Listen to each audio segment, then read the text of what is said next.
शादी में 4 महीने बाद मेरी पत्नी शिखा जोशी अचानक बहुत बीमार हो गई। इतनी बीमार हो गई कि पूरे 3 माह तक बिस्तर पर पलंग पर ही रही, उठ नहीं पाई। हमें बीमारी का पता नहीं चला और वो बीमारी बढ़ती चली गई। पलंग से वो उठ नहीं पाई। सारे डॉक्टरों को दिखाया, यहां तक कि हम अहमदाबाद तक लेकर चले गए, पत्र लिख रहा है। बड़े से बड़े डॉक्टरों को दिखाने के बाद भी बीमारी का पता नहीं चला और वो बेड से उठ नहीं पाई। तब शिव महापुराण की कथा श्रवण करी है। उस पुराण में से गन्ने के रस वाला एक उपाय करना प्रारंभ किया है और एक शिव महापुराण के अनुसार जो जो उपाय आपने बताए वो करना प्रारंभ करा है। पुराण के चलते चलते एक शिव महापुराण घर में लाकर पढ़ना भी प्रारंभ कर दिया।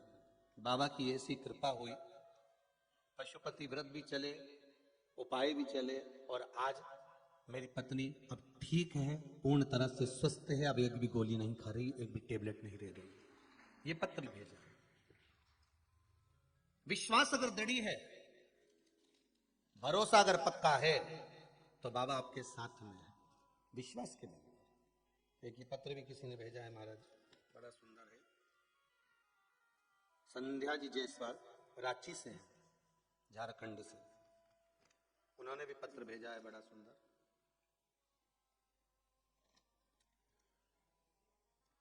मैं कोरोना ग्रसित हो गई थी, 90% फेफड़ों ने काम करना बंद कर दिया था। रांची से भेजा है पत्र, रांची से। 90% फेफड़ों ने काम करना बंद कर दिया था, हॉस्पिटल में पड़ी रही। बाबा की कृपा ऐसी है कि हॉस्पिटल में रहकर भी श्री शिवाय नमस्तुभ्यम का जाप कर रही थी और शंकर की कथा मेरे परिवार वालों ने मुझे हॉस्पिटल में श्रवण करवा दी मोबाइल पर। बाबा ने ऐसी कृपा करी कि मुझे आईसीयू से बाहर कर दिया कुछ ही दिन में और मैं ठीक हो गई। ये मेरे शंभू की कृपा हुई है। जब 59 वर्ष की हूं, 59 में, बाबा ने ऐसी कृपा कर दी कि अब मैं बिल्कुल ठीक, बाबा की कृपा से। ये शिव कृपा है, शंकर की उदार। आपका विश्वास अगर दृढ़ है, शंकर के प्रति आपका भाव अगर जागृत है, शिव के प्रति आपकी चित्त वृत्ति मन रमा हुआ है, तो फिर आप घबराने की जरूरत नहीं। फिर निवेदन है, 1 लोटा पानी, 1 बेलपत्र, 1 फूल भी अगर आप, मैं ये नहीं कहूंगा कि आप रोज बेलपत्र चढ़ाओ या रोज फूल चढ़ाओ या रोज चावल चढ़ाओ या रोज आप मूंग चढ़ाओ। कई लोगों को सोचने में आता होगा कि गुरुजी ने तो कह दिया कि सोमवार की अष्टमी आए तो मूंग चढ़ाओ, ये त्योहार आए तो ये चीज चढ़ाओ। पर हम अगर कर रहे हैं और आपने अगर दिल से करा है तो उसका फल आपको दिल से मिलेगा भी, ये निश्चित। आप करो तो उसको। कई लोग तो इसलिए करते हैं उपाय कि महाराज ने बोला जरा देखें होए कि नहीं होए। पर मेरा बाबा तो बाबा ही है ना। गेहूं का दाना या बीज जमीन में उल्टा फेंक लो चाहे सीधा फेंक लो, फसल तो ऊपर ही आएगी कि नीचे घुस जाएगी? अरे बोलो तो, जब ऊपर आएगी कि नीचे आएगी? है ऊपर ही आएगी ना, नीचे तो नहीं जाने वाली। आना तो ऊपर ही है। अब किसको मालूम कि जमीन के अंदर जो मक्का का बीजा डाला है या गेहूं डाला है या बाजरा डाला वो उल्टा गया कि सीधा गया?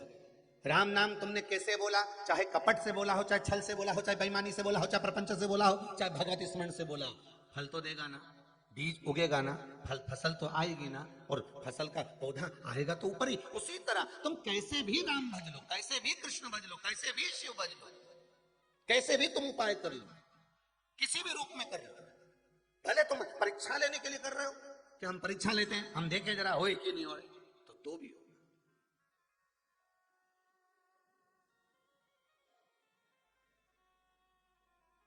अब इनको कोई बताने गया था कि रांची से तुम पत्र लिख कर भेजना, पर हृदय की बात सामने आई है।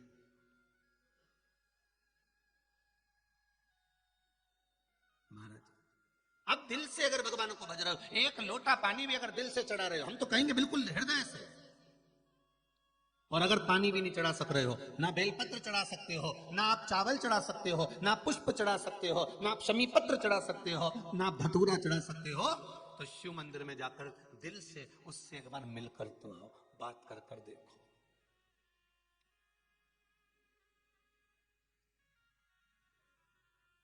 हर चीज का हल है बात। किसी से झगड़ा करना, खूब झगड़ लेना, तुमसे जितनी मर्जी हो उतनी तेज झगड़ लेना, पर शिव पुराण कहती है बात बंद मत करना, बात बंद मत करना। एक पति पत्नी में झगड़ा हो गया, वो दोनों एक दूसरे से बात नहीं करे, 3 महीना हो गया, बात भले नहीं करे पर दोनों एक दूसरे का काम जरूर करे। सुबह पत्नी उठे 7 बजे, चाय बना के टेबल पे रख दे, बोलते नहीं दोनों। पति ऑफिस जा रहा है, वो टिफिन बना के रख दे, बातचीत बंद। ये कपड़े पटक कर जाए, पत्नी उसको धो दे। पति भी बात भले ना करे, ऑफिस से आता, किराने का सारा सामान लिया था, सब्जी लिया था, देख लेता इसके मोबाइल में बैलेंस 1 महीना हो चुका है, खत्म हो चुका है, तो उसके ध्यान में था बैलेंस डलवा दे। बच्चों को क्या सामान चाहिए, पति बिना बोले लेकर आ जाता। दोनों बात नहीं कर रहे, दोनों बात नहीं कर रहे। अब आज ऑफिस में सर ने कहा तुमको सुबह 6 बजे आना है, तुम 10 बजे आते हो, कल तुम्हें सुबह 6 बजे आना है। अब पति ने मन में सोचा अब जगाएगा कौन, किससे कहूं, इसको बोल देता था पहले तो ये जगा देती थी, और अब मैं बात कर नहीं रहा हूं और उपत के करूंगा तो ये माथे आएगी, तो मैं काय को उपत के करूं। अच्छा, सब बड़ी अटारी के, मतलब सब बड़ी बड़ी ऊंची ऊंची अटारी के लोग हैं संसार में। पति सोचे मैं बड़ी अटारी का, पत्नी सोचे मैं बड़ी अटारी की, सास सोचे मैं बड़ी अटारी की, ससुरा सोचे मैं बड़ी अटारी का, नाना जी सोचे मैं, मामा जी सोचे मैं, सब बड़ी अटारी के हैं, ऊंचे ऊंचे महल के हैं, कोई झुकने को तैयार नहीं, अपनी अटारी से नीचे आने को तैयार। अब इसने एक पर्ची लिखी और उस पर्ची में लिख दिया कि मेरे को सुबह ऑफिस 6 बजे जाना है, प्लीज मुझे जगा देना। पर्ची पलंग पे रख दी, पत्नी आई, उसने पढ़ा, पढ़ने के बाद सो गई। आज ये 9 बजे उठी, पति भी नहीं उठा, वो भी उठते से, पत्नी 9 बजे उठी, ये 9:30 बजे उठा। जो उठा टाइम देखा, अरे 9:30, मुझे तो 6 बजे जगना था और इसमें लिखा था। उसने भी एक पर्ची रख दी थी,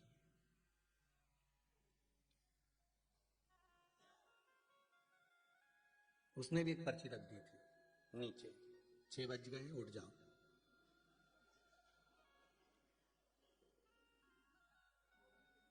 वो भी नहीं बोल रही थी, तूने पर्ची लिख के रखी कि मुझे 6 बजे जगा देना, तो उसने भी लिख दी 6 बज गए उठ जाओ, और पर्ची लिख के रख दिया। आप उठो, वो भी बात नहीं कर रही है, तुम भी बात नहीं कर रहे हो, और काम दोनों के बिगड़ गए। उसको जाना था जरूरी काम से, सर्विस छूट गई, जरा सी बात।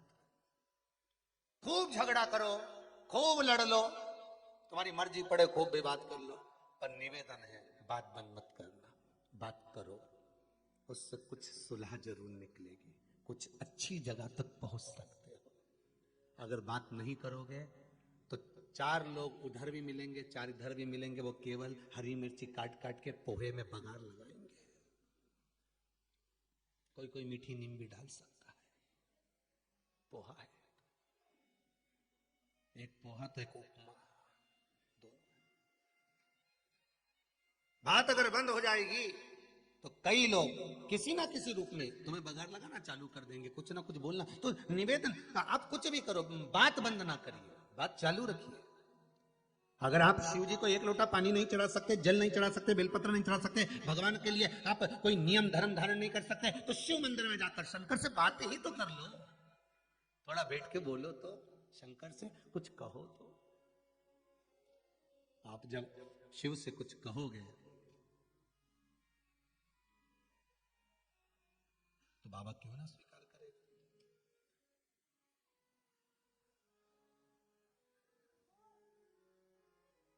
सुनेगा जरूर। जय भोला भंडारी। शिव महापुराण की कथा कर रही है। बाबा, आपका विश्वास प्रबल है तो शिव मिलन भी प्रबल है। महाराज, एक सुंदर, एक बार भगवान शिव ओघड़दानी त्रिकादर्शी कैलाशी शिव भगवान शंकर विराजमान थे कैलाश पर्वत पर।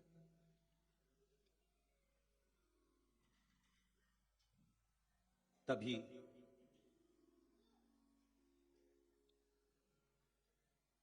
भगवान शिव जब कैलाश पर विराजमान थे तो मां आद्यशक्ति मां पार्वती जी ने भगवान शिव से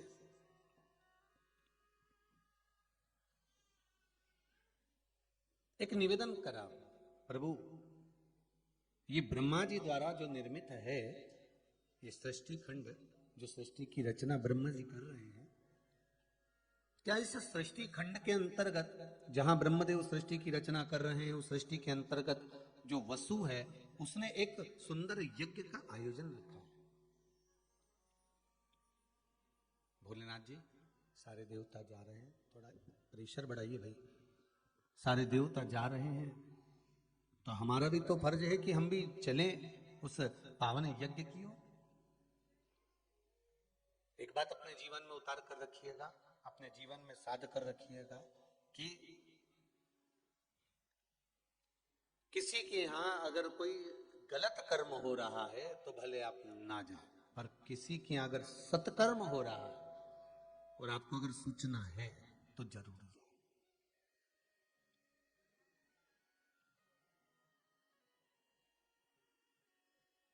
पर यदि अहंकार को रखकर कोई कर्म किया जा रहा है तो भले मत जाना।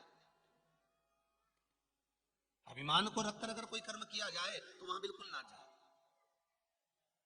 यहां तक शिव महापुराण की कथा कहती है, महाराज जी, अगर एक यज्ञ दक्ष प्रजापति ने रखा था और केवल अभिमत्ता में रखा था, सबको बुलाया और भगवान शिव के पास में कोई निमंत्रण नहीं गया। स्वयं देवऋषि नारद ने भी जाकर कहा था उनसे, भगवान नारद जी महाराज भी जाकर बोले थे, श्री देवऋषि नारद जी ने भी जाकर कहा था कि दक्ष प्रजापति, शिव आपके दामाद है, जमाई है, कम से कम उनके यहां तो सूचना दो। तो दक्ष प्रजापति ने कहा था, मेरे यज्ञ में, एक राजा के घर के यज्ञ में केवल राज घराने वाले आना चाहिए। और शिव तो शमशान के निवासी हैं, शमशान में रहने वाले।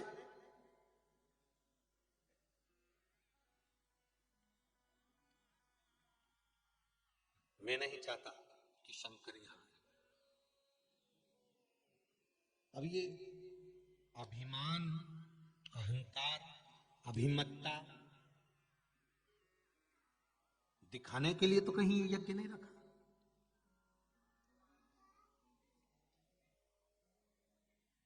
धर्म के कार्य, सत्कर्म, भगवान का भजन, पूजन, स्मरण, कभी भी अभिमत्ता से मत करना जिंदगी में कि मुझे किसी को दिखाना है। नहीं नहीं,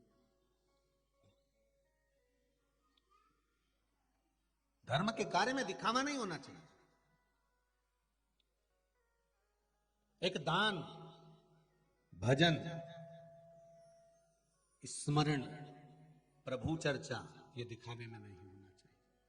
आप किसी को अगर एक मालूम पड़े, अगर एक अन्न का दाना भी दे रहे हो, अगर किसी को आप भोजन करा रहे हो, तो ये बोल कर नहीं कि मैंने इसको 5 दिन पहले भोजन कराया था, मैंने 15 दिन से इनको खिला रहा हूँ, 8 दिन हो गए इनको खिलाते खिलाते, 14 दिन हो गए इनको खिलाते खिलाते, ये हमको कहना नहीं है। आप जब सत्कर्म करते रहोगे, आप जब दान करते रहोगे, आप जब पुण्य करते रहोगे, आप जब कुछ प्रबल कर्म करते रहोगे, तो दुनिया की दृष्टि में तो वैसे ही आ जाए।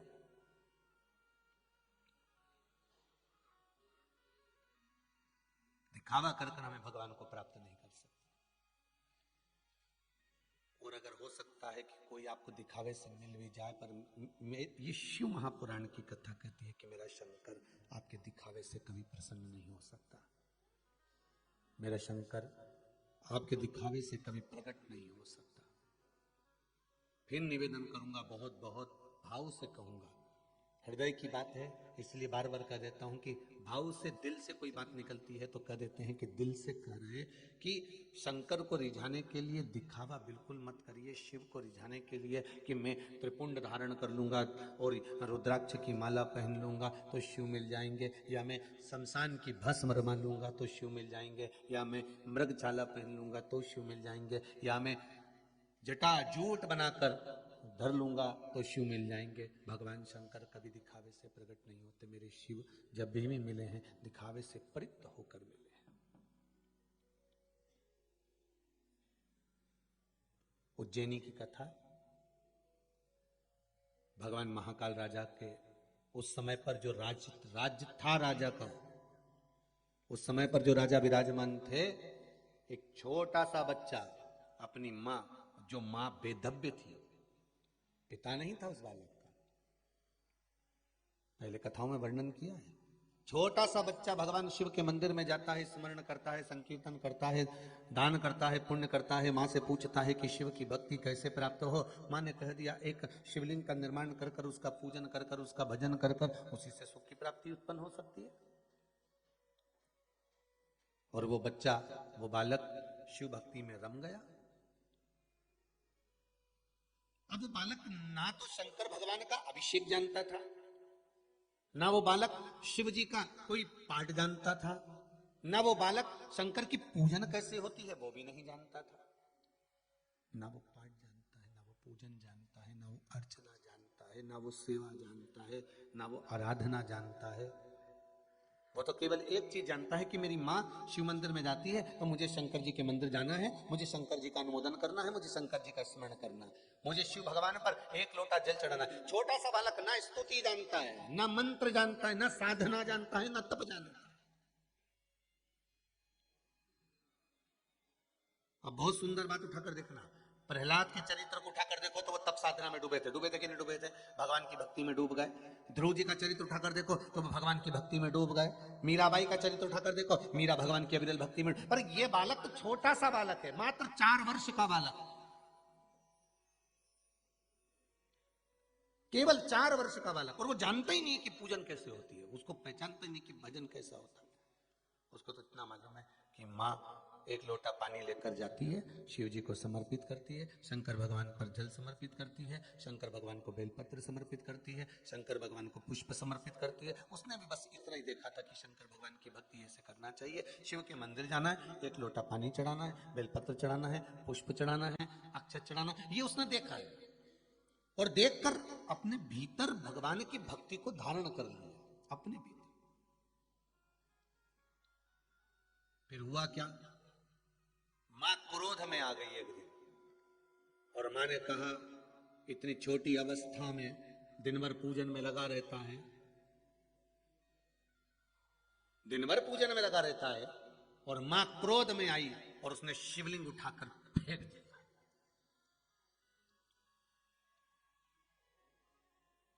शिवलिंग टूट गया, बालक रो रहा है, बिलख रहा है, रो दिया, बिलखने लगा। और बालक जब रोया बिलखा तो काल अधिपति महाकाल बाबा उसी समय उस बालक के सम्मुख में प्रकट हो गए। मेरा महाकाल राजा स्वयं प्रकट हुआ और उस बालक के सम्मुख में प्रकट होकर उस माता के सामने कहते हैं कि तेरे बालक ने निष्कपट भाव से मेरा भजन करा था, इसलिए मेरा दर्शन हुआ है। शिवलिंग मेरे शंकर ने वापिस जोड़ दिया, वापिस।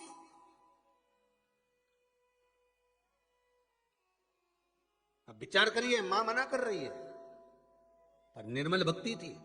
कई घर ऐसे हैं, जितने आस्था चैनल पर कथा सुन रहे हो, फेसबुक यूट्यूब पर कथा श्रवण कर रहे हो ना, कई घर ऐसे हैं, आप पूजन करने जाओगे तो किसी घर में पति नाराज होगा, किसी घर में पति पूजन करेगा तो पत्नी नाराज होगी, किसी घर में कोई पूजन करेगा तो हो सकता है सास नाराज होगी, सास पूजन कर रही है तो बहू नाराज होगी। घर परिवार में तुम सोचो कि सब एक जैसे मिल जाए, तुम्हारे जैसे मिल जाए, कि सब पूजन करें, सब आराधना करें, सब लोटा भर भर के पानी चढ़ाएं, तो सब एक जैसे नहीं मिल सकते।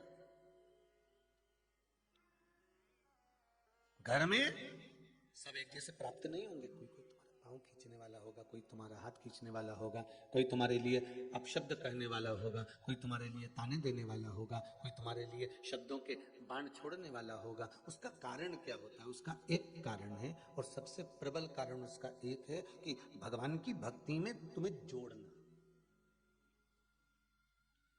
निंदा करने वाले को भगवान क्यों भेजते हैं? कि तुम्हारी भक्ति की परीक्षा लेते हैं कि तुम्हारी भक्ति प्रबल है कि नहीं।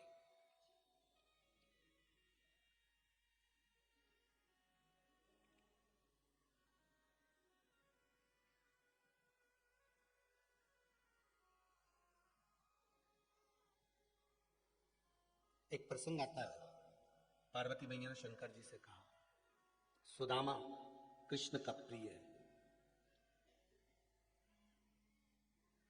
सुदामा कृष्ण का प्रिय है, तो भोलेनाथ फिर आपने सुदामा का वध क्यों किया? एक प्रसंग पार्वती मैया शिव से कह रही है, बहुत बहुत ध्यान देना महाराज, सुदामा यदि कृष्ण का प्रिय है तो शंकर भगवान से पार्वती जी करेंगे, फिर आपने सुदामा का वध क्यों किया?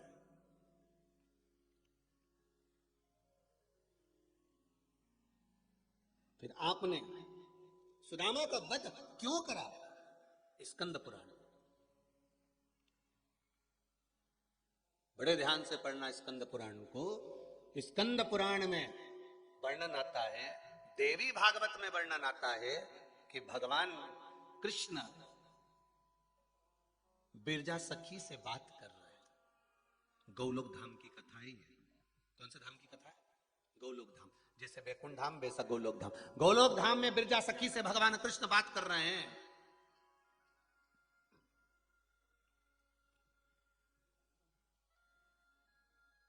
और भगवान कृष्ण बिरजा सखी से बात कर रहे थे।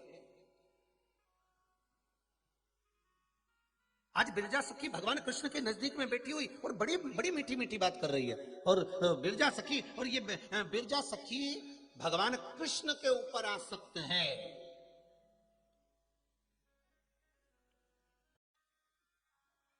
और सुदामा गोप बिरजा सखी पर आसक्त है। ये प्रसंग आपको स्कंद पुराण में भी है और ये प्रसंग आपको देवी भागवत में भी है। बड़े ध्यान से सुनिएगा महाराज, दोनों जगह पर यह प्रसंग आपको मिल जाएगा।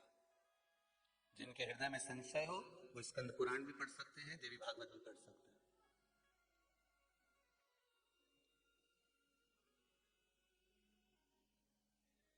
पार्वती जी का यह संवाद कि कृष्ण के प्रिय है सुदामा, तो फिर आपने वध क्यों कर दिया? कारण क्या था? भगवान कृष्ण बिरजा सखी से बात कर रहे हैं। बिरजा कृष्ण भगवान पर आसक्त हैं। वो बहुत प्रेम करती है बिरजा भगवान कृष्ण को, और सुदामा बिरजा पर आसक्त है। गौलोक धाम का ये पावन प्रसंग, उसी समय पर राधा जी का आगमन हुआ गौलोक धाम।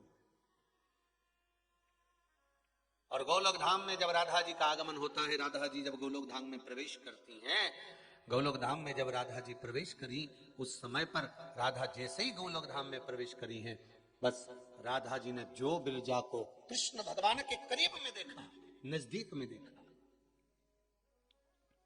राधा को क्रोध आ गया।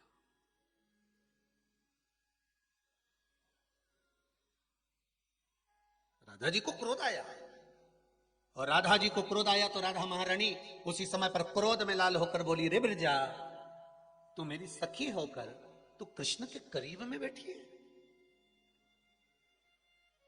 तू कृष्ण के नजदीक बैठी है।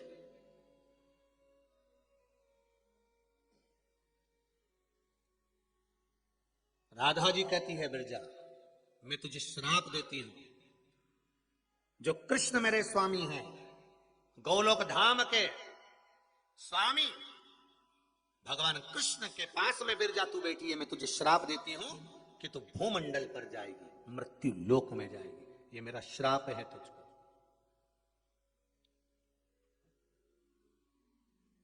तो मृत्यु लोक में जाएगी। सुदामा ने देखा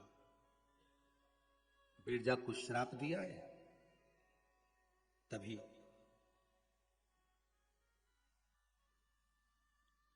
सुदामा ने भी कह दिया, राधा मैं तुझे श्राप देता हूं राधा, मृत्यु लोक में तुम भी अवतरित होगी द्वापर में, और तुम्हें कृष्ण का वियोग सहन करना पड़ेगा, तुम्हें कृष्ण का वियोग सहन करना पड़ेगा। राधा जी मुस्कुरा के बोली, ओ सुदामा, ओ सुदामा, तू मुझे द्वापर में आने की बात कहता है, मैं तुझे द्वापर से पहले राक्षस बनने का श्राप देती हूं। मृत्यु लोक में सुदामा तू राक्षस बनेगा।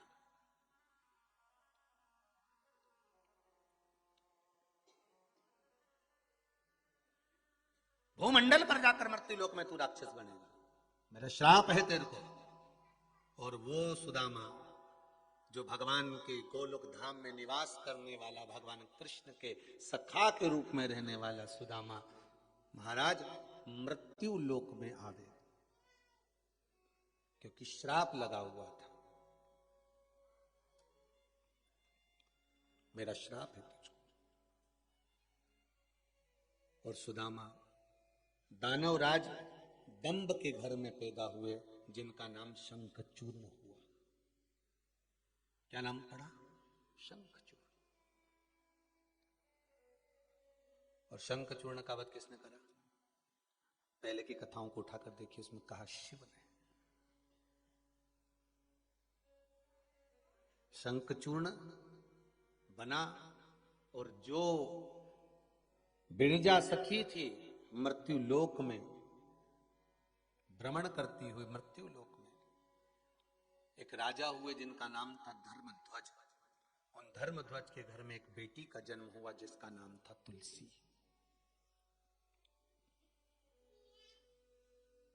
ये भगवान कृष्ण को प्रेम करने वाली तुलसी, भगवान कृष्ण को स्नेह करने वाली तुलसी, भगवान कृष्ण को अधिक स्नेह करने वाली वो बिरजा सखी आज तुलसी बनकर प्रकट हो गई। धर्मध्वज नाम के राजा के घर में इनका जन्म हो गया, और वो सुदामा शंखचूर्ण बन गया। और शंखचूर्ण बनकर सुदामा शंखचूर्ण बनकर अपनी सत्ता को धारण करते थे, क्योंकि राक्षस घर में पैदा हुए थे। महाराज एक बार ब्रह्मा जी का तप करा इस शंखचूर्ण है, और ब्रह्मदेव से वर मांगने का चाहा। ब्रह्मा जी वर दीजिए। क्या वर चाहिए तुमको? मुझे वर दीजिए कि मेरे प्राण न छूटे। शंखचूर्ण कर रहा है, शिव महापुराण की कथा कर रही है, शंखचूर्ण कर रहा है कि मुझे वर दीजिए मेरे प्राण न छूटे।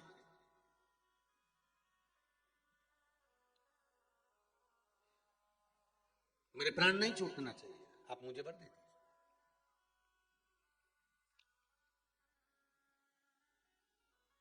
ब्रह्मा जी ने कहा, देखो शंखचूर्ण, प्राण तो छूटेंगे क्योंकि मृत्यु निश्चित है, मरना तो सभी को है, बस भगवान से एक निवेदन जरूर करना, मृत्यु हर एक जीव की आना है, हर एक जीव को जाना है, पर भगवान से एक प्रार्थना करते रहना कि पलंग पर पटक कर सड़ा कर मत मारना। भगवान, जैसे आपको ताजा फूल दिया जाता है, बासी फूल पटक दिया जाता है, उसी तरह मुझको भी ताजा बनाकर उठाना। फूल अगर तोड़ना, इस संसार के बगीचे से फूल अगर तोड़ रहे हो तो वो ताजा तोड़ना, सड़ा हुआ मत तोड़ना। भगवान से कहना इस संसार सागर से उठाना, पर मुझे सड़ा कर मत उठाना। पलंग पर पटक दिया, सड़ रहा है, शरीर गल रहा है, बहुएं भी 4 बार गजेंद्र मोक्ष सुना दी, गीता जी का पाठ सुना दी कि डुकरिया अब जाए, माता जी के प्राण अब छूट जाए, नी छूट रहे। 4 बार एकादशी दे दी, 5 बार गंगा जल पिला दिया, 14 बार नीचे सुला दिया, फिर भी टोकरी जिंदा की जिंदा ही है।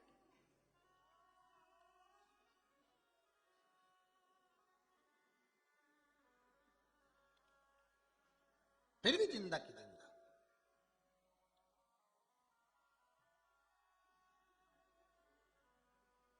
अब घर के लोग कह रहे हैं, गुरुजी कोई ऐसा उपाय नहीं मिल जाए जिससे मुक्ति मिल जाए? तो गुरुजी तो बता देगा। कि उपाय मिल जाए। एक ही तो उपाय है कि पाप जो करा हुआ इसको काटो, भगवान के भजन से काटो, काटो इसको। श्री शिवाय नमस्तुभ्यम, श्री शिवाय नमस्तुभ्यम, श्री शिवाय नमस्तुभ्यम। काटो इसको, ये कर्म कटे। पुराना जो करा है इसको काटना है। भगवान के मंदिर जाने पर, भजन करने पर, कीर्तन करने पर, मंत्र जाप करने पर, स्मरण करने पर, किसी कुंड में, बावड़ी में, अच्छे सरोवर में स्नान करने पर, गुरु के दरवाजे जाने पर, गुरु का दर्शन कर लेने पर, भगवान का दर्शन कर लेने पर, माता पिता के चरणों को नमन कर लेने पर क्या मिलता है, क्या प्राप्त होता है, क्या मिलेगा हमको? तो शिव महापुराण की कथा कहती है कि गुरु के दरवाजे जाने पर, भगवान के दरवाजे जाने पर, माता पिता को नमन करने पर, परमात्मा के चरणों को धोख लगाने पर, या किसी तीर्थ में जाने पर, किसी कुंड सरोवर बावड़ी में स्नान करने पर क्या मिलता है? तो कहा पूर्व का किया हुआ कर्म जो बेकार है वो कट जाता है और पुण्य कर्म बढ़ जाता है, जिससे हमारे संकट टल जाते हैं।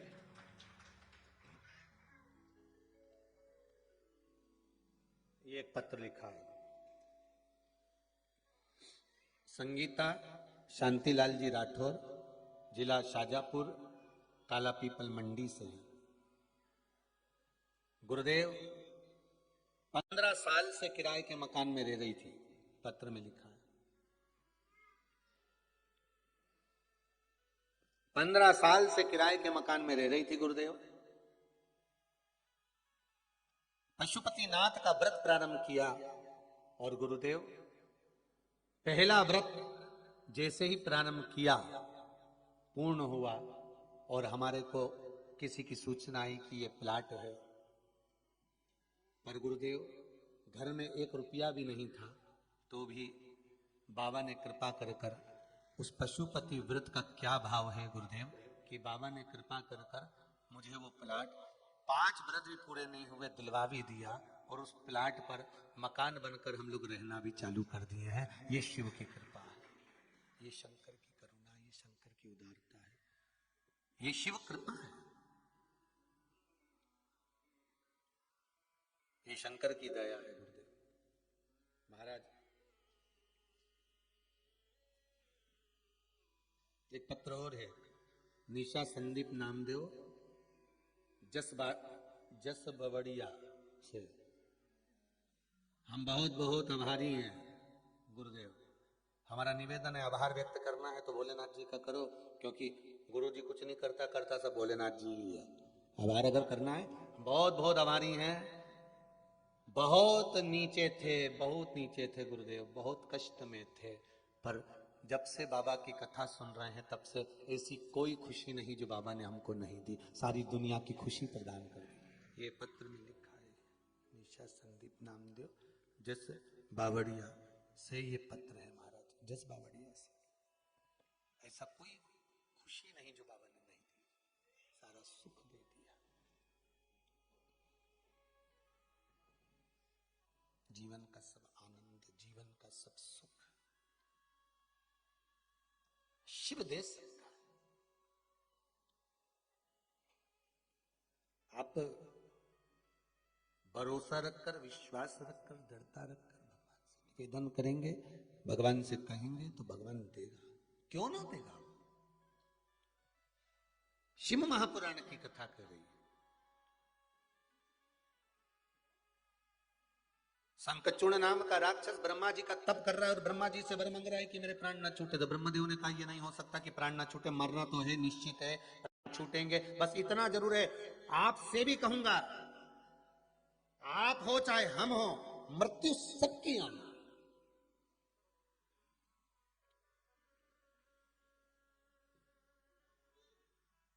मृत्यु सबकी आनी।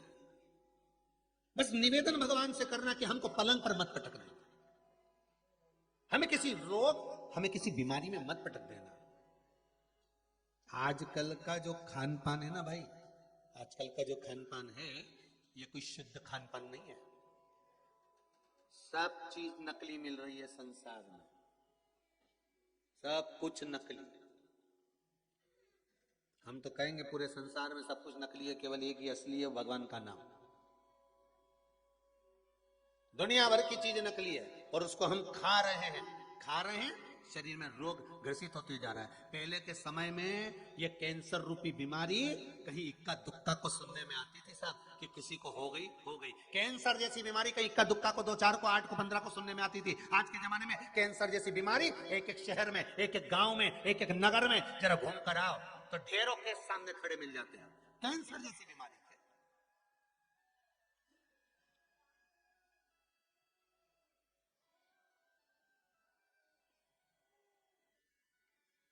एक एक गांव में घूमो साहब, छोटे से छोटे गांव में, नगर में आप जाकर तो देखो, से कैंसर जैसी बीमारी तो लोगों को ऐसी होने लगी जैसे लोगों को बुखार होता था।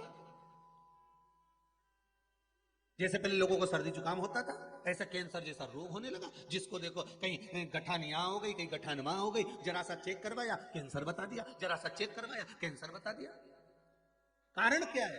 लीवर, किडनी, ये क्या पहले नहीं होती थी क्या? पहले भगवान सबको स्वस्थ रखता था। उसका कारण यह था कि सात्विक भोजन मिलता था, अच्छा भोजन मिलता था, और बेचने वाला व्यक्ति भी 50 बार पूछता था, साहब ये मैं सामान किसी को दूंगा तो उसको तकलीफ तो नहीं होगी, उसको कष्ट तो नहीं होगा, उसको बीमारी तो नहीं होगी, तब बेचता था। आज के जमाने में तो व्यक्ति को मालूम है कि ये नकली है और ये नकली का फल ये प्राप्त होगा,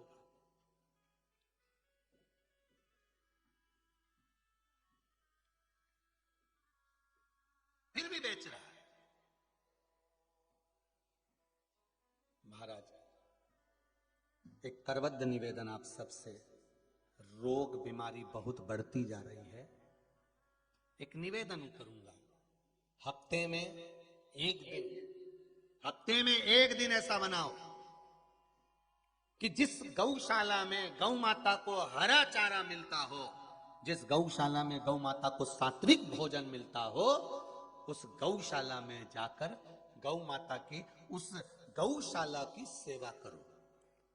उस दिन गौशाला में जाकर कह दो, गुरुजी, महात्मा जी, बाबा जी, आज हम गौशाला में आएंगे, एक दिन हमारा बांध कर रख लो कि शुक्रवार हमारा है, हम 15 लोग आएंगे।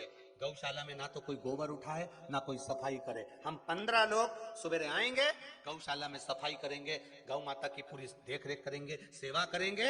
एक दिन शुक्रवार हमारा लिख लो, शनिवार हमारा लिख लो, बुधवार हमारा लिख लो, रविवार हमारा लिख लो, करो सेवा गौ माता की। और हफ्ते में एक दिन गौ माता की सेवा करते करते जब गाय गोमूत्र देवे तो उस गोमूत्र का पान भी करो, और गाय का गोमूत्र मिले उसमें बैठे, जब तुम गोबर साफ कर रहे हो, झाड़ू लगा रहे हो, तो उसी गोमूत्र से स्नान भी करो। हफ्ते में एक दिन ऐसा बना लो कि हमें गौ माता के साथ रहना है। शाम को हम भोजन करेंगे, सुबह हम फलहार करेंगे और गौ माता के साथ अपना दिन निकालेंगे, और पूरा दिन निकालकर फिर जाए। जैसे हफ्ते में एक बार लोग जांच कराने जाते हैं, बाद में जांच कराने जाओ, ये कराने जाओ, वो कराने जाओ, जांच पर जांच करवाने जाओ, उससे अच्छा है हफ्ते में एक बार गौ माता की सेवा में लग जाओ। और उस गौशाला में जाना जहां पर देसी गाय हो, जर्सी नहीं।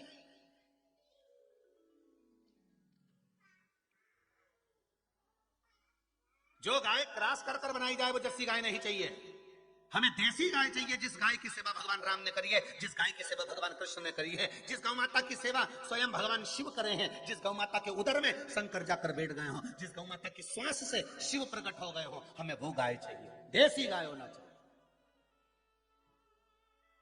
आज के गौशालाओं में देसी गाय भी लोग नहीं रख रहे, कारण क्या है? बड़ी बड़ी गाय, महंगी महंगी गाय 5-5 10-10 लीटर दूध देती है, देसी गाय आधा लीटर दूध देती है। कौन रखेगा, कौन खिलाएगा?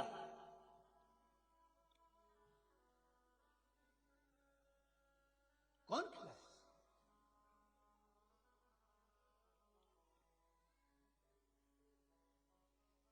इतनी बड़ी गौशाला है। आप लोग आए होंगे, छबर वाले गुप्ता जी, आप तो आते ही रहते हैं, भवानी मंडी वाले भी आए, आप लोग जितने लोग कथा सुन रहे हैं, आप लोग, इतनी बड़ी गौशाला है, उस गौशाला में इतनी गाय हैं, इतनी गायों को दूध देना चाहिए तो कम से कम 10-15 लीटर देना चाहिए। जब शाम को गाय का थोड़ा बहुत दूध निकलता होगा भगवान के भोग के लिए, तो 2-2.5 लीटर से ज्यादा दूध नहीं निकलता होगा, इतनी गाय। अंदाजा लगाइएगा जरा, कारण सब देसी।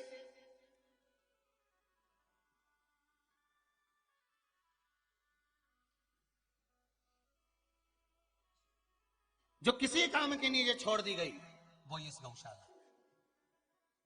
अब उसकी सेवा करें कि उससे आस लगाएं कि ये दूध देगी तो ही हम इसको खाने को देंगे, या दूध देगी तो ही हम इसकी सेवा करेंगे। और आप लोग तो 7 दिन से रुके हो, प्रतिदिन डॉक्टर आता है हमको चेक करने के लिए, प्रतिदिन डॉक्टर पहुंचता है, दवाई वगैरह औषधि वगैरह सब प्रतिदिन पहुंचता है। करो, एक दिन ऐसा बना लो हफ्ते में कि आपके, हम ये नहीं कहेंगे कि आप सीहोर में आकर सेवा करें, आप यहाँ गौशाला पर पहुंचे या कुबेरेश्वर धाम में पहुंचे, आप तो अपने नगर में, अपने गांव में, अपने क्षेत्र में, अपने मोहल्ले में, अपने शहर में जो गौशाला हो उस गौशाला में नियम बनाओ कि हमें हफ्ते में एक बार जाना है। हमारा ग्रुप, हमारे 15 लोग, माताएं बहुओं विचार कर लें कि हमें किटी पार्टी की जगह नहीं जाना, हमें तो गौशाला जाना है। आज सास को कह कराओ कि पूरे दिन हम सेवा करेंगे गौ माता की, सास उन सेवा बहुओं से कह दें कि एक दिन हम जाएंगे सेवा करने के लिए गौशाला की, बेटे कह दें, नवयुवक कॉलेज में पढ़ने वाले बच्चे कह दें कि आज हम सेवा करने के लिए जाएंगे, आज हम केक काटने नहीं जाएंगे, हम आज रात्रि को हम फिल्म देखने नहीं जाएंगे, आज हम गौ माता की सेवा करने जाएंगे। और जिस गौशाला में जाओ नाम लिखा कराओ कि हमारा ग्रुप आएगा, उस ग्रुप का नाम ये है और सेवा हम करेंगे, ये दिन, ये शुक्रवार, ये मंगलवार, ये बुधवार, ये शनिवार हमारे नाम लिख दो, हम जिस सेवा करेंगे। फिर देखें कैंसर रोग कितना आता है, कितनी किडनी और लीवर खराब होती है, कितने लोगों का फिर डायलिसिस होता है, कितने लोगों के शरीर में फिर गांठ होती है। तुम करो तो सेवा गौ माता की। खान पीन अपना अशुद्ध है तो गौ माता तो शुद्ध है, उसकी सेवा कर कर ये बाद में टेबलेट खाओगे, गोलियां खाओगे, जांच जा रही मुंबई, पूना, दिल्ली, उससे बचना है तो गौ माता की शरण में चलो। और मेरा बहुत बहुत धन्यवाद सभी दानदाताओं को। आज मकर संक्रांति के दिन फिर धन्यवाद देता हूं कि आपका एक एक रुपया सही जगह पर लगे, ऐसी जगह आप दान करो। जरूरी नहीं कि आप हमारे इधर दो, आपके मन पड़े जहां आपका दिल करे वहां दो, पर बेटी, लक्ष्मी और गाय 50 बार विचार करना तब किसी को देना। गाय बेकार जगह चली जाती है तो रोती है, बेटी गलत के साथ संबंध हो जाता है तो रोती है, और लक्ष्मी पैसा किसी गलत जगह पर चले जाता है तो रोता है। इसलिए तीनों को सोच समझ कर देना कि सही जगह लग रहा है कि नहीं लग रहा है। और हमारा फिर निवेदन है, आप लोग शंकर मंदिर के लिए दान दे रहे हो, चाहे वृद्धाश्रम के लिए दे रहे हो, चाहे गौ माता के लिए दे रहे हो, कभी इस भोपाल और इंदौर के बीच में से निकलो तो एक बार कुबेरेश्वर धाम जाकर देखकर जरूर जाना कि आपने 1 रुपया दिया या 2 रुपया दिया वो सही जगह लग रहा है कि नहीं लग रहा है। उसको देखकर जरूर जाना कि आपका धन सही जगह लग रहा है कि नहीं लग रहा है, उसको विचार करना, क्योंकि पैसा आपका लगा है तो वो सही जगह लगा कि नहीं लगा।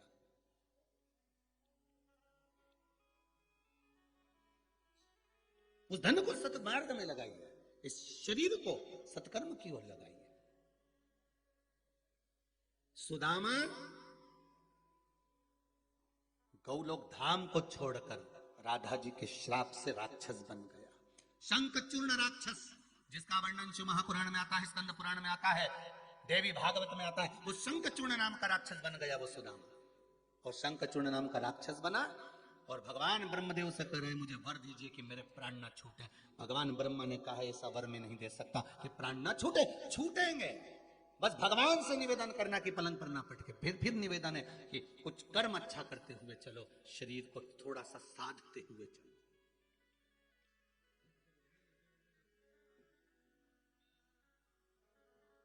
हर जगह नकली के युग में अपन जी रहे हैं साहब। आज के जमाने में तो स्माइल भी नकली हो गई।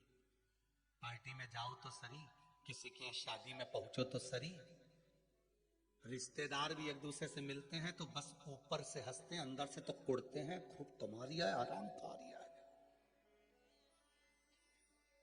आज के जमाने में तो स्माइल भी नकली हो गई जी। आप जिनसे मिलते हो वो आपके सामने तो हंस देते हैं, मुस्कुरा देते हैं, प्रेम से मिल लेते हैं, पर भीतर से कितने जल रहे होते हैं ये अंदाजा नहीं लगा सकते हो। पहले तो स्माइल भी असली होती थी, आजकल वो भी नकली है।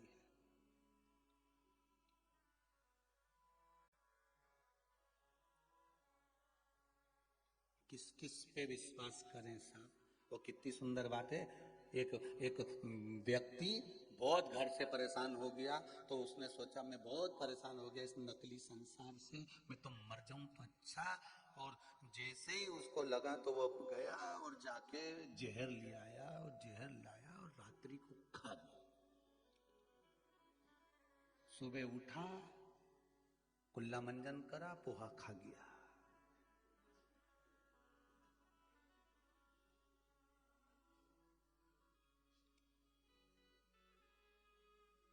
उसने कहा गजब। दवाई वाले के पास गया तो जहर ही दिया था, बिल्कुल बहुत भयंकर वाला, कालकुट विष दिया था, भयंकर जहर दिया था। तो क्या मैंने ही तो खाया था, मरा ही नहीं। चलो अच्छा हुआ नहीं मरा। फिर गया बाजार, भगवान को चढ़ाने के लिए मिठाई ले आया।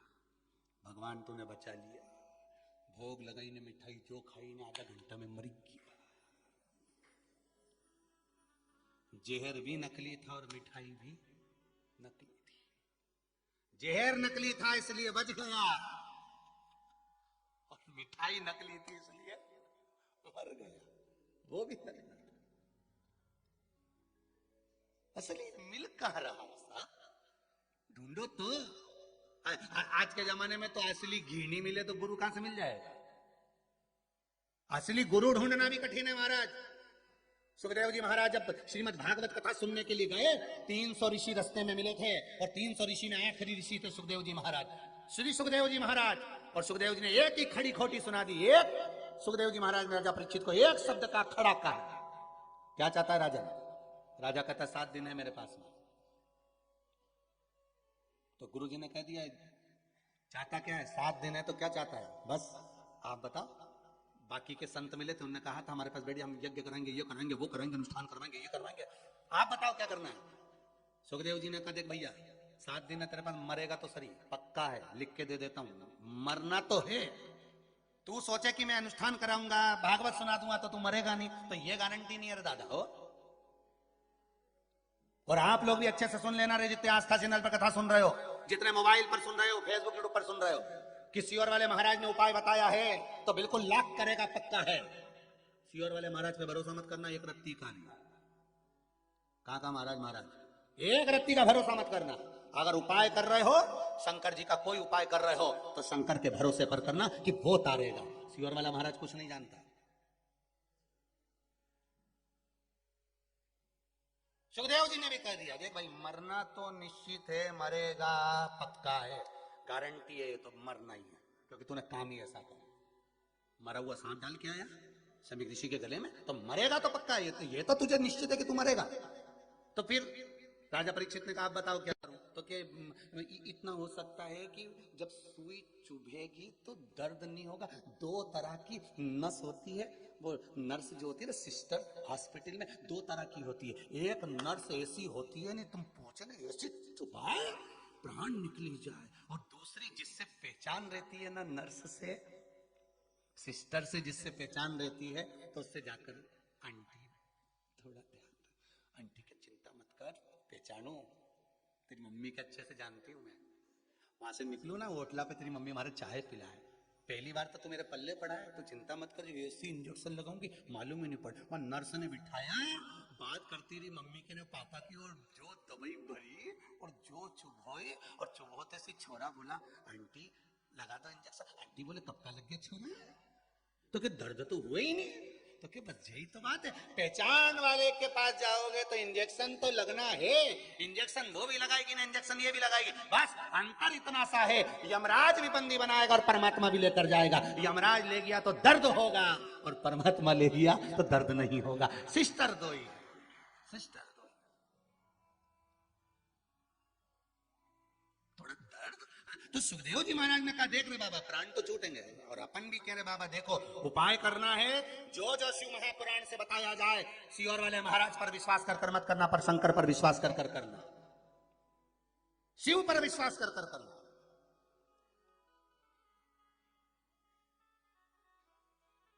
कुछ नहीं जाने बा सियोर वाला महाराज, फालतू की बात है, मिश्रा जी करो, कहीं जाने बा, कथा मथा है नहीं, जबरदस्ती का बैठ जाएगा तो इस पे, इस शरीर पे विश्वास मत करो, पर उस पे तो करो रे, ये तो पापीड़ा जीव है शरीर, आज है कल नहीं।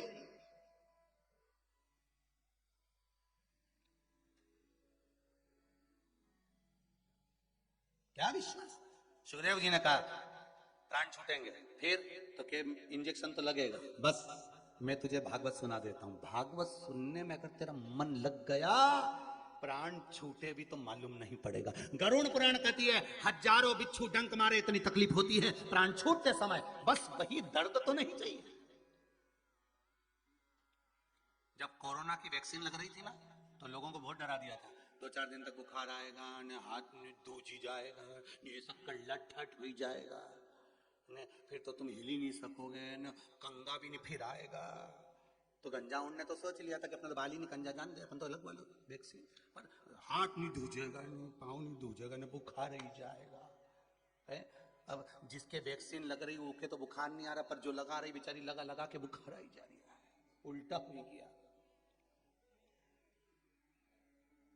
तो लगे।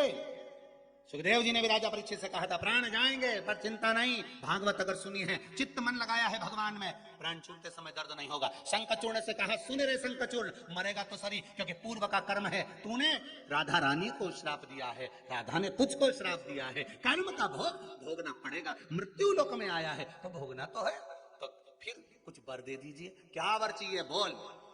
राजन कहता है मेरे प्राण ना छूटे। भगवान ब्रह्मा जी बोले फिर वहीं आगे घूम फिर गए, वहीं से तो चालू हुआ था कि प्राण तो छूटेंगे, तो फिर ऐसा कुछ दे दो कि मेरे पास में रहे तब तक नहीं छूटे।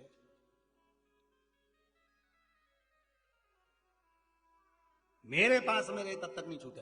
ब्रह्मा जी ने एक शंख चूर्ण को कवच दे दिया, ये ले कवच, और ये कवच तेरे शरीर पर रहेगा तो तेरा बाल बांका नहीं होगा।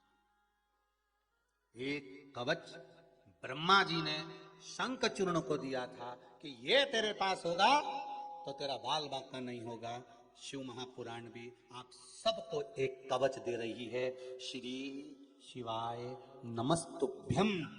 शिव महापुराण का ये मूल मंत्र जिसके पास में होगा, ये कवच है आपकी जिंदगी के लिए। व्यापार नहीं चले, श्री शिवाय नमस्तुभ्यम। काम के लिए जा रहे हो, श्री शिवाय नमस्तुभ्यम। जिस कार्य के लिए जाओ बढ़ते चले जाओ,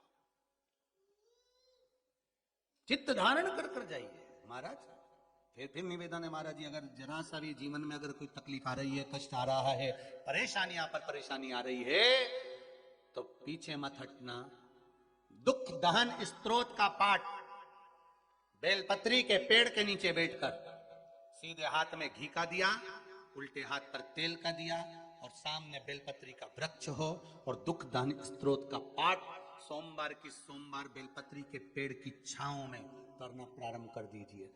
2-4 सोमवार कर कर देखो, बाबा आपके दुख को काटेगा। दुख दहन स्तोत्र का पाठ अग्रण्यता प्रदान कर देगा। पर उस पाठ को करने से पहले एक माला श्री शिवाय नमस्तुभ्यम। और फिर निवेदन है, अगर दुख दहन स्तोत्र का पाठ भी नहीं कर सकते तो बेलपत्री के पेड़ के नीचे या शमी पेड़ के नीचे या पीपल के पेड़ के नीचे या आंवले के वृक्ष के नीचे, ये जगह पर जाकर आप थोड़ा सा जल जिसमें लाल चंदन मिला हो, उस जल को चढ़ाना प्रारंभ कर दो। अगर दुख दहन स्तोत्र का पाठ नहीं कर सकते तो लाल चंदन का जल उन वृक्ष के नीचे, और चंदन कितना सा डालना है, मात्र एक जरा सा छीटा मार। ये नहीं कि नहीं, तो कई लोग तो बड़े होशियार हैं, चंदन घिस के ढेर सारा कटोरी भर के डाल दे, इनका कई ठिकाना।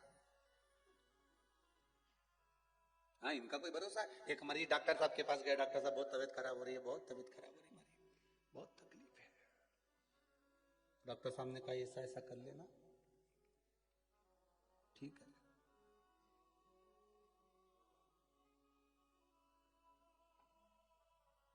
अभी नहाना मत ही, ठीक है। गया, घर गया, ठीक हो गया।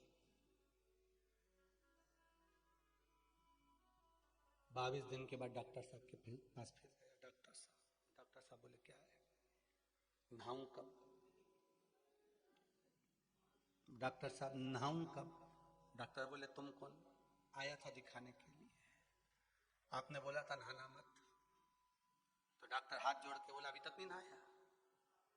तो क्या आप ही ने तो कहा था मत नहाना। तो डॉक्टर ने कहा खाना खाया कि नहीं खाया? वो तो उसी दिन से चल रही है, भोजन उसी दिन से चल रही है, नहाना अब चालू करेगा, बता दो बस ना कब। डॉक्टर साहब भी बाल खुजाने लगा, दादा रहने तू तो जा, तेरी मर्जी पड़े ना, नहीं मर्जी पड़े मत कर तेरा।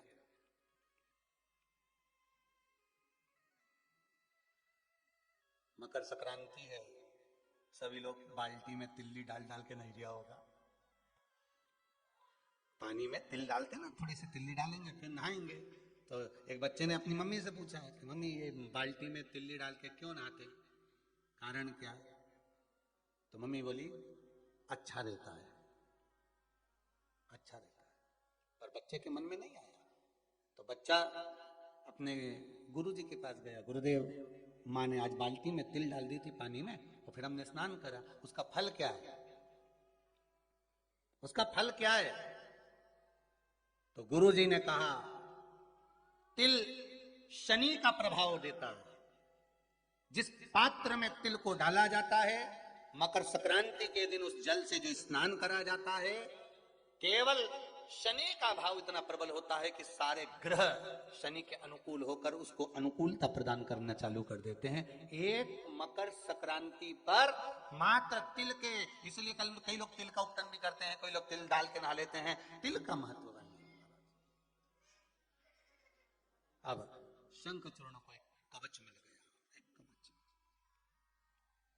और वो कवच शंखचूर्ण को जो मिला, कहा ये तुम्हारे पास रहेगा, तुम्हारे प्राण नहीं छूटेंगे तब तक। ऐसा कवच भगवान शंकर ने हर एक व्यक्ति को दिया, संसार के मनुष्य को दिया। बस वो कवच, जैसे ब्रह्मा जी के पास में कवच था, उन्होंने शंखचूर्ण को दिया, ऐसे ही ब्रह्मा जी के पास वो कवच छुपा हुआ था। उसी तरह ये श्री शिवाय नमस्तुभ्यम, ये कवच शंकर का छुपा हुआ था, और तो शिव महापुराण से प्रकट हो गया, इसको निकाल लिया और ये कवच जनमानस तक पहुंच गया। इस कवच का उपयोग करिए। प्रतिदिन घर से बाहर निकलते समय एक बार श्री शिवाय नमस्तुभ्यम बोलो, दुकान की पेड़ी चढ़ते हुए श्री शिवाय नमस्तुभ्यम बोलो, दुकान मंगल करते हुए श्री शिवाय नमस्तुभ्यम बोलो, भोजन करते हुए श्री शिवाय नमस्तुभ्यम बोलो, किसी को भोजन कराओ, घर में कोई अतिथि आया, श्री शिवाय नमस्तुभ्यम बोलो, कोई काम के लिए जा रहे हो, श्री शिवाय नमस्तुभ्यम बोलो। एक बार एकांत में बैठकर श्री शिवाय नमस्तुभ्यम बोलकर तो देखो, सब समर्पण का भाव प्रकट हो जाता है। ये कवच है, जैसे ब्रह्मा जी ने कवच शंखचूर्ण को दिया था, एक कवच मेरे भोलेनाथ ने अपन को दिया, अपने को प्राप्त करा, प्रदान किया, जपते रहो। अभी एक माता जी आई हुई हैं गौशाला पर, कहां से, रतलाम साइड से कहीं से आई हुई हैं। पहले वो व्हील चेयर पर, पहले तो उस पर चढ़ के आई थी गोदी में, फिर बीच में आई थी जब व्हील चेयर से आई थी, फिर एक बार आई तो वो वॉकर से आई। आज उस माता जी को जब पैदल चलते हुए, कहाँ बैठी है, अच्छा अंदर ही है क्या, खड़े हो जाओ जरा एक बार। अब आज आई हैं तो ना तो इनके पास वॉकर है, ना व्हील चेयर है, और ना ही कोई डंडे का सहारा लेकर आई है। आज आई तो पैदल चलकर आई है। उसकी खुशी हुई हमको कि भोलेनाथ ने आपको कम से कम पांव तो प्रदान कर दिए, चरण तो दे दिया बाबा भोलेनाथ ने आपको, भगवान शंकर ने आपको, और विश्वास जागृत तो हुआ। अब बताओ, टीचर रही हैं। कई लोग कहते हैं कि गुरुजी तो कथा कहते हैं तो सब ऐसे ही लोग सुनते होंगे, कोई पढ़ा लिखा व्यक्ति उस पर अमल ही नहीं करता, तो ये तो टीचर रही। और ऐसे कई मेरे भोलेनाथ जी के भगत हैं, भवा शंभू के, शंकर के, जिन पर शिव रोज कृपा करता है, रोज करुणा। हमको ही नहीं मालूम ये कुबेरेश्वर बाबा की धरा आखिर है क्या, हम तो बस इतना मानते हैं कि ये शंकर कंकर है। इस कुबेरेश्वर धाम का एक एक कंकर शंकर के तुल्य है। जो दिल से आया है, बाबा ने उसको दिल से दिया भी बहुत है, वो खाली नहीं गया, दिल से। शंभु शरणे पड़ी मांगो घड़ी रे घड़ी, दुख दया करी में दर्शन आपो, दया करी में दर्शन आपो। बाबा शिव की कृपा है।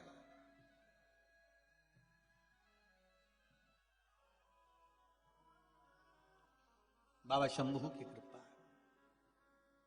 सुख मूल हो शंखचूर्ण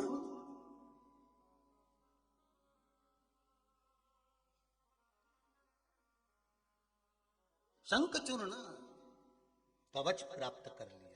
भगवान भी देता है सबको कवच, जिसने दिल से स्वीकार कर लिया उसका हो गया। कवच प्राप्त हुआ, कवच मिला, और वो कवच शंखचूर्ण धारण कर लिया। ब्रह्मा जी ने कहा जाओ राजा धर्मध्वज की कन्या से आप विवाह कर लीजिए, जिसका नाम तुलसी है।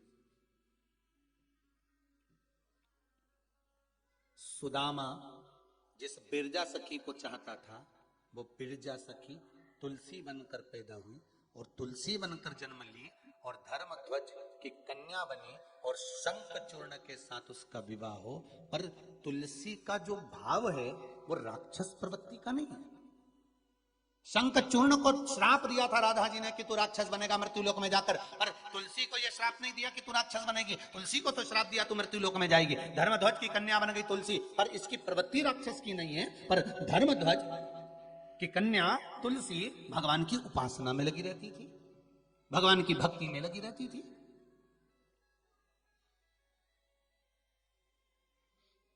भगवती स्मरण में लगी रहती थी। अब शंखचूर्ण को ब्रह्मा जी ने कहा तुम जाओ और उससे विवाह करो। शंखचूर्ण गया सीधे तुलसी के पास में। तुलसी जी तप कर रही थी, साधना कर रही थी, भगवान शिव की आराधना कर रही थी, भगवान का भजन कर रही थी। पहुंच गई। शंखचूर्ण ने कहा मैं आपसे विवाह करना चाहता हूं, क्योंकि ब्रह्मा जी की आज्ञा है। तुलसी ने मना कर दिया। तुलसी कहती है आप असुर राक्षस और मैं असुर के साथ विवाह नहीं कर सकती। समझाया, माने। सुख दुख ये दोनों भगवान ने अपने भाव में रख रखे हैं महाराज। सुख दुख, धन का बिस्तर मिल जाए पर नींद कुत्तर से, धन का बिस्तर मिल जाए पर नींद कुत्तर से, कांटों पर भी सोकर आए किसी के मन को चैन, कोई कारण होगा, अरे कोई कारण होगा। एक झोली में फूल भरे हैं, एक झोली में कांटे। अगर सुख भगवान दे रहा है तो कुछ दुख भी दे रहा है, तो ये कोई कारण से मिल रहा है। कोई कारण हो सकता है सुख और दुख का। कवच मिला, तुलसी के साथ विवाह हो गया। मैं इसको मार तो दूं, परंतु इसकी पत्नी का सात्वित्व बड़ा प्रबल है। उस सात्वित्व को डिगाना पड़ेगा, तब जाकर ये मरेगा। हमारे पुण्य समाप्त होते हैं तब जाकर हमारे से पाप कर्म होना चालू हो जाता है। जब तक पुण्य का कवच है हमारे सामने, तब तक हमसे पाप नहीं हो सकता महाराज। हम आपसे बार बार कहते हैं श्री शिवाय नमस्तुभ्यं एक कवच है। शिव महापुराण की कथा अगर आप सुन रहे हो तो ये कवच है। भले आस्था चैनल से सुनो, चाहे मोबाइल पर सुनो, फेसबुक यूट्यूब पर, कवच है। और इस कवच को हमें धारण करना है। कई लोग कहेंगे क्या रोज रोज कथा सुनना, तो उनको कह दो जैसे रोज रोज भोजन में सब्जी बदल जाती है, कभी पूरी कभी पराठे आ जाते हैं, उसी तरह 7 दिन की शिव महापुराण बदल बदल कर मिलती है ना, तो सुनने की रुचि भी बढ़ जाती है, श्रवण करने का एक आनंद बढ़ जाता है।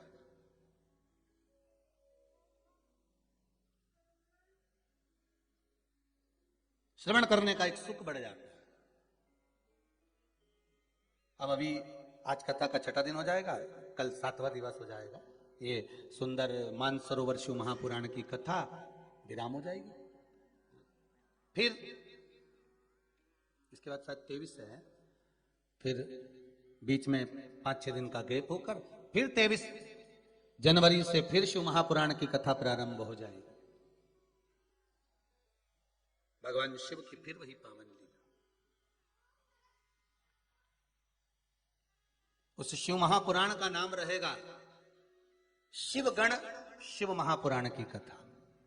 भगवान शंकर के जितने गण हैं, भगवान शंकर के जितने गण हैं, सारे गणों का चरित्र शिव महापुराण के अंतर्गत वर्णन। भृंगी, श्रृंगी, नंदी आदि आदि जितने दरवाजे के द्वारपाल, जितने जितने जितने भगवान शिव के गण रहे हैं, सबका वर्णन शिव महापुराण के अंतर्गत होगा। और बहुत ध्यान देना महाराज, 23 जनवरी से होने वाली शिव महापुराण के अंतर्गत जो ऑनलाइन हो रही है, उसके अंतर्गत भी किस गण की आराधना किस चीज से कर सकते हैं और हम क्या फल प्राप्त कर सकते हैं। जैसे देवियों में शक्तिपीठ होती है, 64 योगिनियां होती हैं, कौन सी देवी से क्या फल प्राप्त होता है। नवरात्रे होते हैं तो नवरात्रे में कौन सी देवी को किस चीज का भोग लगाना चाहिए, कौन सी देवी को कौन सा फूल चढ़ाना चाहिए, ऐसे गणों का है। शंकर के गण को रिझाना और शिव के द्वारा उनसे फल प्राप्त करना, ये गण विद्या अर्थात शिव विद्या के अंतर्गत, भगवान शंकर की शिव महापुराण के अंतर्गत अपन श्रवण करेंगे। शिवगण शिव महापुराण की कथा अभिमान सरोवर चल रही है महाराज।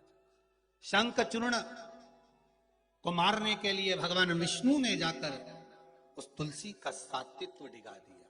तुलसी का सातित्व डिगे उससे पहले भगवान शंकर ने कहा आप जाओ और कुछ एक काम ऐसा करो, क्योंकि ब्रह्मा जी का कवच उसके पास है। जब तक कवच उस शंख चूर्ण के पास में है तब तक वो मर नहीं सकता। तो भगवान विष्णु एक ब्राह्मण का रूप रखकर दरवाजे पर भिक्षा मांगने चले गए, याचक बनकर गए। भिक्षाम देहि राजन भिक्षाम दे। अब यहां एक प्रसंग आ जाता है कि राजा राक्षस था, फिर उसके मन में ये दया का भाव कहां से आ गया दान करने का।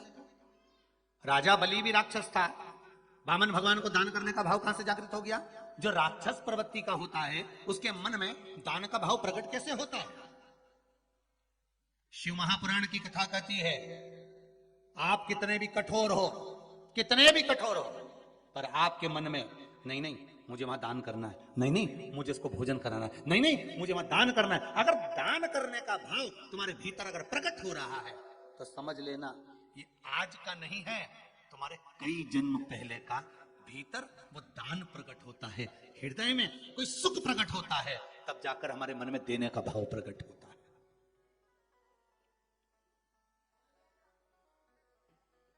तब देने का भाव प्रकट होता है।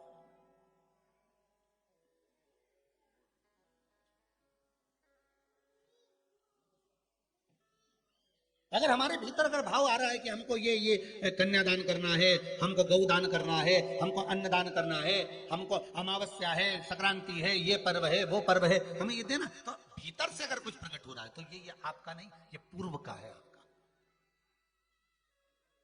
और अपनी क्या सामर्थ्यता है कि अपन किसी को कुछ दे सके। अपनी कोई सामर्थ्यता है देने की? नहीं। भगवान ने अगर इस लायक बनाया है ना आपको, तो उस भगवान को धन्यवाद देना कि तेरी कृपा से मुझे इतना मिला है और तेरी कृपा से मेरा मन ऐसा बना दिया कि मैं दे रहा हूं, और तेरी कृपा है जो इन हाथों से दान हो रहा है, तेरी कृपा है जो इस मुख से भजन हो रहा है, तेरी कृपा है जो इन नैनों से दर्शन हो रहा है, तेरी कृपा है जो कथा श्रवण कर रहा हूं, तेरी कृपा है जो सोफे पे बैठी, टीवी के सामने बैठी, कुर्सी पर बैठी, आराम से चाय पीती पीती कथा सुन रही हूं, ये तेरी कृपा है, ये तेरी दया। हरि कृपा की न होती जो आदत तुम्हारी, तो सुनी रहती अदालत तुम्हारी। गरीबों के दिल में जो जगह तुम न पाते, किस दिल में होती इबादत तुम्हारी, किस दिल में होती सेवा तुम्हारी। ये तेरी कृपा है, तेरी दया। भगवान याचक बनकर भिक्षाम देहि,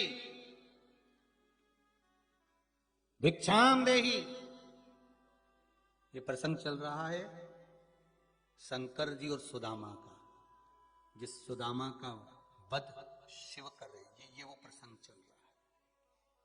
शंख चूर्ण बन गए, केवल राधा जी को अपशब्द कह दिया था उस बिरजा सखी के कारण। ये वो पावन प्रसंग। भिक्षाम देहि, शंख चूर्ण बाहर आए। क्या चाहिए बाबा? बाबा कहते जो मांगूंगा दे दोगे, पहले तो संकल्प लो कि मैं जो मांगूंगा देना पड़ेगा। शंख चूर्ण ने विचार करा, बाबा देखो ये संकल्प के लफड़े में मत मुझको लो, मैं जो मांगोगे वो दे दूंगा, आप तो बोलो कि तुम्हें चाहिए क्या, तुम तो इतना बताओ क्या दूं मैं आपको, बोलो। राजन वापिस खाली हाथ तो नहीं भेज दोगे? नहीं राजन, आपका कवच चाहिए, आपका कवच दे दीजिए राजन। कवच ठीक है, ये लो। भगवान विष्णु की आंख में जल था कि एक शब्द नहीं कहा और कवच दे दिया। भगवान नारायण ने शिव जी से कह दिया कवच मिल गया। तुलसी इस कवच को अंदर से जानती है, इस कवच को आप पहनकर शंखचूर्ण बनकर चले जाओ। शंखचूर्ण बनकर भगवान विष्णु पहुंच गए तुलसी के कक्ष में, वहीं रह रहे। शंखचूर्ण युद्ध के मैदान में शिव जी के साथ युद्ध चल रहा है। पार्वती जी ने फिर प्रश्न छेड़ दिया, इस सुदामा का वध आप कर रहे हो, शंखचूर्ण का वध आप कर रहे हो, शंखचूर्ण का वध आपने करा है।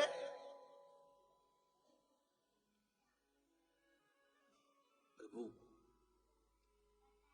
स्कंद पुराण कह रही है, पार्वती जी कहती है कि इसने क्या क्या उपद्रव कर दिया था ऐसा जो इसको आपने मारने के लिए आतुरता रखी।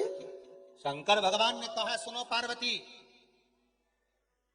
इसकी धर्म पत्नी सातित्ववान थी ना, इसलिए ये बचता रहा। सारे गलत कर्म इसने करे,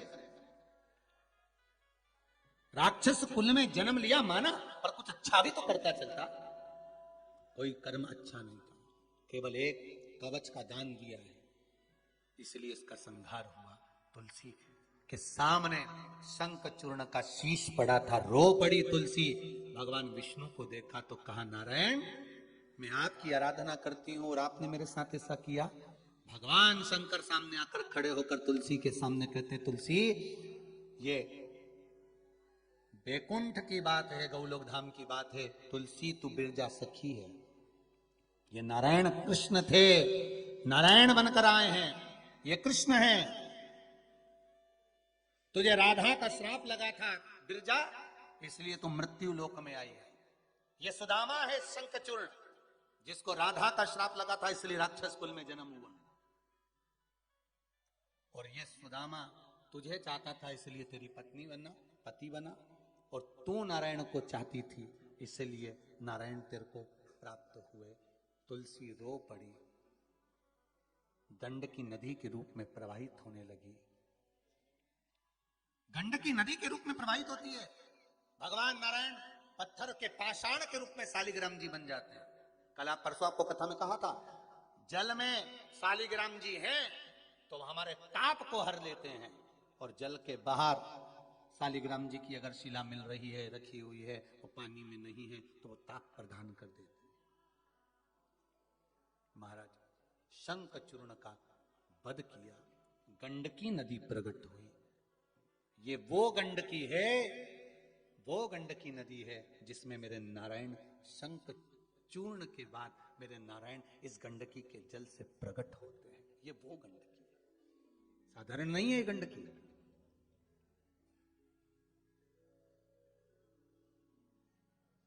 जो प्राप्त हुई है गंडकी नदी, जिस नदी के पावन जल में आनंदता है, शंकर भगवान को केवल एक ही नदी है गंडकी जिसका जल नहीं चढ़ता, जिसका जल नहीं चढ़ता, बस वो एक ही। ऐसी पुनित पावन गंडकी तक आज कथा पहुंची है। कल मानसरोवर तक पहुंचकर कथा को विराम की ओर लेकर चलेंगे आनंद के साथ। जिन्होंने 7 दिन के मानसरोवर शिव महापुराण की कथा नहीं सुनी हो, तो 1 बजे से 4 बजे तक इस पावन मानसरोवर की कथा को ऑनलाइन श्रवण करें और सारे तीर्थों के स्नान का पुण्य फल प्राप्त करें। मकर संक्रांति के पावन अवसर पर सभी दानदाताओं को, सभी भक्तों को बहुत बहुत साधुवाद देते हुए आज की कथा को लेते हुए भगवान गणेश जी और रिद्धि सिद्धि का मंगल विवाह का दर्शन करेंगे। कथा विराम की ओर जा रही है। सुंदर भगवान श्री गणेश जी महाराज रिद्धि सिद्धि के साथ पधार रहे हैं। जोरदार ताली बजाकर स्वागत करिए। बोल काशी विश्वनाथ भगवान की रिद्धि सिद्धि श्री गणेश जी महाराज के गले में जयमाला पहना रही हैं। जोरदार ताली बजाकर स्वागत करें रिद्धि सिद्धि का। रिद्धि सिद्धि श्री गणेश जी महाराज के गले में जयमाला दे रही हैं। गणेश जी महाराज रिद्धि सिद्धि के गले में जयमाला प्रदान कर रहे हैं। जोरदार ताली बजाएं। और गणपति महाराज की जय। रिद्धि सिद्धि ने अपने गले की माला उतारकर वापिस श्री गणेश जी महाराज के गले में दी। गणेश जी महाराज ने उस माला को धारण करा। रिद्धि और सिद्धि पर अपना हस्त कमल भगवान श्री गणेश जी महाराज ने प्रदान किया। देवताओं के आनंद सुख हुआ, चारों तरफ आनंद हुआ। जजमान आकर कन्यादान करेंगे रिद्धि सिद्धि का। भाव भक्ति से कुछ सूचनाएं।